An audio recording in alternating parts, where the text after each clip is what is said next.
शायद ही कोई शख्स होगा इस पूरी दुनिया के अंदर जो इस इंसान को नहीं जानता होगा। एक अकेला इंसान काबू किए बैठा है पूरे 2.6 करोड़ की पॉपुलेशन को। एंड ये डिसाइड करता है इस पूरे देश के अंदर जनता क्या करेगी, किस तरह कपड़े पहनेगी, किस तरह हेयर स्टाइल कटवाएगी या फिर किस तरह के गाने सुनेगी। वो तक जुलाई के महीने के अंदर ही एक वहां का युवक ने साउथ कोरिया के किसी पॉप सिंगर्स का गाना सुन लिया, इसलिए उसको सजाए मौत दे दी, क्योंकि साउथ कोरिया के सिंगर्स बैन है उस कंट्री के अंदर। इस इंसान का नाम है किम जोन। जी हाँ, आपने सुना होगा किम जोन, जो कि राजा है, तानाशाह कह सकते हैं आप, नॉर्थ कोरिया का। एंड नॉर्थ कोरिया में जो भी होता है यही इंसान डिसाइड करता है कि नॉर्थ कोरिया के लोग किस तरह से रिएक्ट करेंगे। यहाँ कोई भी जुर्म होता है तो उसकी सजा सिर्फ उस इंसान को नहीं मिलती जिसने जुर्म किया है, बल्कि पूरी पीढ़ी को मिलती है। यानी अगर जुर्म दादा ने किया है तो उसकी सजा पोते तक को मिलेगी। एंड उसको बोलते हैं गिल्टी बाय एसोसिएशन। ये कानून लागू होता है नॉर्थ कोरिया में। भले ही इस कंट्री का नाम डेमोक्रेटिक आता है, लेकिन इस कंट्री के अंदर डेमोक्रेसी की परछाई तक नहीं है।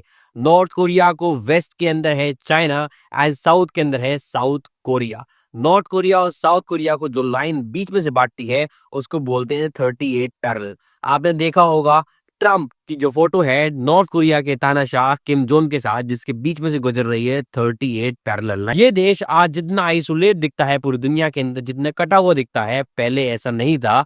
1990 के दशक के अंदर नॉर्थ कोरिया की जो जीडीपी थी वो साउथ कोरिया और चाइना से भी कई गुना बेहतर थी। लेकिन 1991 के अंदर यूएसएसआर का जब विघटन हुआ, यूएसआर टुकड़े टुकड़े हो गए, उसके बाद इस देश के बुरे दिन आना शुरू हो गए एंड इस देश के अंदर बहुत ज्यादा कमियां दिखने लगी, क्योंकि यूएसआर से बहुत सारा फ्री का ऑयल और बहुत सारा सब्सिडाइज फूड आता था नॉर्थ कोरिया को, वो आना बंद हो गया। इसलिए नॉर्थ कोरिया के हालात दिन पर दिन बदतर होते गए। कुछ साल तो ऐसे भी गए वहां लाखों लोगों की जान चली गई, सिर्फ इसलिए क्योंकि वहां के लोगों को खाना तक नहीं मिल पाया।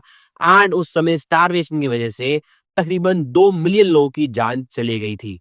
नॉर्थ कोरिया एक टाइटली गवर्न कंट्री है। वहां की सरकार की नजर रहती है वहां के हर इंसान पर कि वहां का इंसान किस तरह से काम कर रहा है, किस तरह से रिएक्ट कर रहा है। इस कंट्री में हर 5 साल के अंदर इलेक्शन होते हैं, बिकॉज कंट्री के नाम के अंदर लिखा है डेमोक्रेटिक। लेकिन हर साल ये एक रूल है कि वहां के रूलिंग पार्टी के लोग ही वहां सत्ता में आएंगे, वो ही खड़े हो सकते हैं, वहां के लोगों को उन्हीं को वोट देना होगा। इसलिए नॉर्थ कोरिया का जो वोटिंग परसेंटेज का शेयर है वो 99.9% है, बिकॉज नॉर्थ कोरिया के अंदर आप स्किप नहीं कर सकते इलेक्शन, आपको वोट देना ही पड़ेगा। एंड वहां उनके पास कोई और ऑप्शन भी नहीं है कि वो किसी और को वोट दें, बिकॉज उनको रूलिंग पार्टी को ही वोट देना पड़ता है।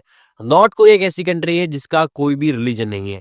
जी हाँ, नॉर्थ कोरिया एक एथीस्ट कंट्री है। नॉर्थ कोरिया का मानना है कोई भी रिलीजन एग्जिस्ट नहीं करता, एंड क्रिश्चियनिटी तो खासकर नहीं, बिकॉज अगर आप क्रिश्चियनिटी को फॉलो करते हैं तो उनका मानना है कि अब वेस्टर्न परंपरा यूएसए से काफी टाइटली इन्फ्लुएंस्ड है।